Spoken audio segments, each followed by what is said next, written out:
2 दिवस आहेत तुझ्याकडे, धडपड कर. धडपडीला यश नक्की मिळेल.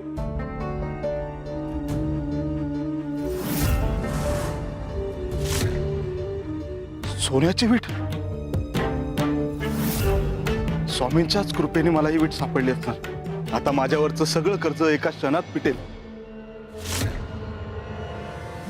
पुढच्या 2 दिवसात रस्त्यात काही दिसलं तरी उचलायचं नाही. काय करू आता? उचलू का? मी जरी सोन्याची वीट उचलली तर गुरु आज्ञा मोडण्याचं पाप लागेल. पण डोक्यावरचं कर्ज, ही संधी सोडून दिली तर चुकीचं ठरेल. पण वीट उचलली तर सगळं कर्ज मिटेल.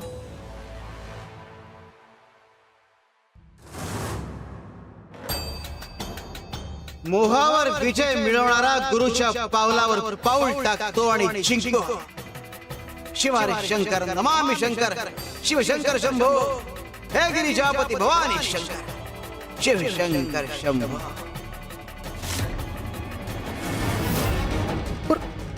परंतु माई, मला एक गोष्ट कळत नाहीये. ज्यावेळी मी स्वामींकडे चरण पादुकांविषयी विचारलं त्यावेळेस ते म्हणाले की अभी वक्त आया नहीं है, योग्य वेळ आली की सगळं होईल.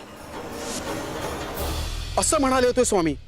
परंतु त्याच रात्री तुम्ही मला चरण पादुका आणून दिल्यात. माई, खरंच स्वामींनीच या चरण पादुका द्यायला सांगितल्या होत्या ना? हो हो, मी खोटं का बोलेन?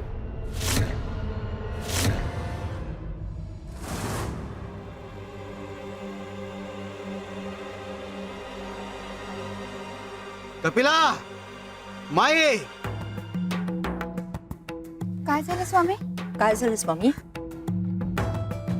हा रंग कुठला आहे? पांढरा. हो स्वामी, पांढरा आहे.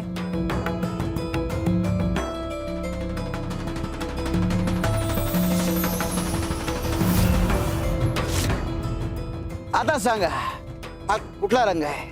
स्वामी, ही गोटी काळी कशी झाली? हो स्वामी, रंग बदललाय. पण याचा अर्थ काय? तुम्ही जेव्हा गुरुच्या सानिध्यात असता तेव्हा सगळ्या दोषांपासून मुक्त असता, आणि जेव्हा गुरुच्या सानिध्यात नसता तेव्हा